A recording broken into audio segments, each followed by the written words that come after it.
बोले भोले बाबा के पास। भोले बाबा के पास पहुंचना है तो कुछ उपाय कर लीजिएगा। कब?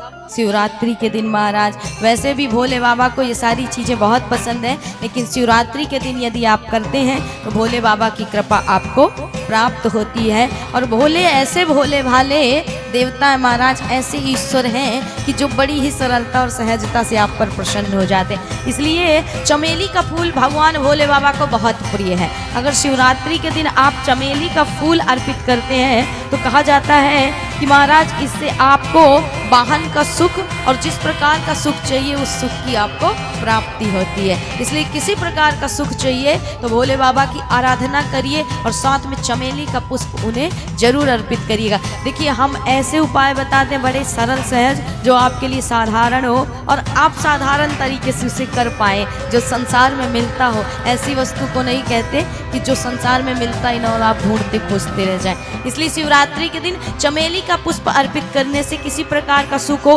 किसी को वाहन सुख की प्राप्ति करनी है तो चमेली के पुष्प से भोले बाबा की आराधना करिए, ये सुख आपको प्राप्त होगा। आंकड़े का फूल भोले बाबा को बहुत प्रिय है, सभी को पता है। आंकड़े का फूल अर्पित करने से माना जाता है कि सभी रोगों का नाश होता है। इसलिए शिवरात्रि के दिन यदि आप आंकड़े का फूल अर्पित करते हैं, आपके घर में कोई रोगी है, रोग शांत नहीं हो रहा है, तो उसके निमित्त भी आप संकल्प लेकर के यदि आंकड़े का फूल भगवान भोले बाबा को चढ़ाते हैं तो रोग शांत हो जाता है। और सबसे बड़ा रोग क्या है? बोले क्या कहेंगे लोग, यही है सबसे बड़ा रोग। तो रोग को शांत करना है तो उसके लिए आंकड़े का फूल चढ़ाइए। समी के फूल अर्थात शिवरात्रि के दिन यदि आप समी के पत्र चढ़ाते, समी के फूल चढ़ाते हैं तो माना जाता है कि इसको अर्पित करने से मन की हर मुराद पूरी होती है। आपके मन की जो भी इच्छा है भोले बाबा उसे पूर्ण करते हैं। समी के पत्ते, समी के फूल वैसे भी भगवान भोलेनाथ को बहुत प्रिय हैं, आप हमेशा चढ़ाइए, भगवान आपकी हर इच्छा को पूर्ण करेंगे। अलसी के फूल होते हैं, जानते हैं ना? अलसी नहीं जानते? आप क्या कुछ और बोलते हो? तो अलसी के फूल होते हैं पीले पीले, उसको चढ़ाने से क्या होता है? माना जाता है कि जीवन में किसी का विवाह नहीं हो रहा है, यदि विवाह में अड़चन आ रही है तो भोले की आराधना करिए, प्रार्थना करिए। महाराज शिवलिंग पर किस दिन क्या चढ़ाना चाहिए ये भी आपको थोड़ा सा बता देते हैं। सोमवार के दिन जल, दूध, दही और चावल चढ़ाना चाहिए, बेलपत्र चढ़ाना चाहिए। मंगलवार के दिन गुड़, गेहूं, शहद, पंचामृत, इन चीज़ों को यदि आप चढ़ाते हैं तो आपके घर में अन्न धन्य की कभी कमी नहीं हो सकती है। बुधवार के दिन बेलपत्र और दूर्वा अर्पण करना चाहिए इनको।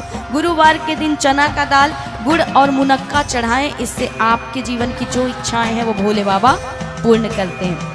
शुक्रवार के दिन इत्र, गुलाब जल या फूल और शक्कर चढ़ाना चाहिए भोलेनाथ को, इससे जीवन में मिठास ही मिठास बनी रहती, दाम्पत्य जीवन सुधरता है। गृहस्थ में यदि लड़ाई झगड़े ज़्यादा हैं, पति पत्नी की नहीं बन रही है, तो बिल्कुल भोले बाबा को इन चीज़ों को समर्पित करिए, इससे गृहस्थ में मिठास की प्राप्ति होती है और गृहस्थ जीवन अच्छा होता है। शनिवार के दिन काला तिल तथा काली उड़द चढ़ाएं, इससे जो भी बाधा आ रही है आपके कुंडली में, जो भी शनि की ग्रह बाधा आपको सता रही, जिसके कारण आपके घर में अशांति है, तो वो शांत हो जाता है। रविवार के दिन लाल चंदन और गुड़ चढ़ाना चाहिए। शिवलिंग पर लाल चंदन नहीं, शिवलिंग के नीचे जो पार्वती मैया का स्वरूप जलहली होता है उस पर चढ़ाइए। और ऐसा करने से माना जाता है कि आपके घर में हर प्रकार की सुख समृद्धि का वास होगा और जीवन में लाभ ही लाभ होगा। देखिए बच्ची मोबाइल में रिकॉर्ड कर रही है, मोबाइल का भी फायदा लेना चाहिए ना जीवन में, बहुत अच्छा कर रही है। क्यों? क्योंकि समय समय पर किन्हीं चीज़ों को हम बताते हैं, आप भूल जाओगे, तो यदि रिकॉर्ड कर लोगे तो अच्छी बात है ना महाराज। अगर वहाँ से ना हो जाए तो कलयुग यंत्र भी लगे हुए हैं, कलयुगी यंत्र जो लगे हुए हैं इनमें भी मिल जाएगा ढूंढने से, इनका प्रयोग भी कभी कभी कर लिया करिए। गलत तो हम हमेशा करते हैं, लेकिन अगर सही कर लें तो जीवन सुधर जाएगा महाराज। तो कलयुगी यंत्र का प्रयोग जहाँ पर करना चाहिए वहाँ हम नहीं करते और जहाँ नहीं करना चाहिए वहाँ हम करते रहते हैं। तो इस प्रकार भोले बाबा की आराधना करिए, आपके जीवन में हर प्रकार की सुख समृद्धि का निवास होगा महाराज।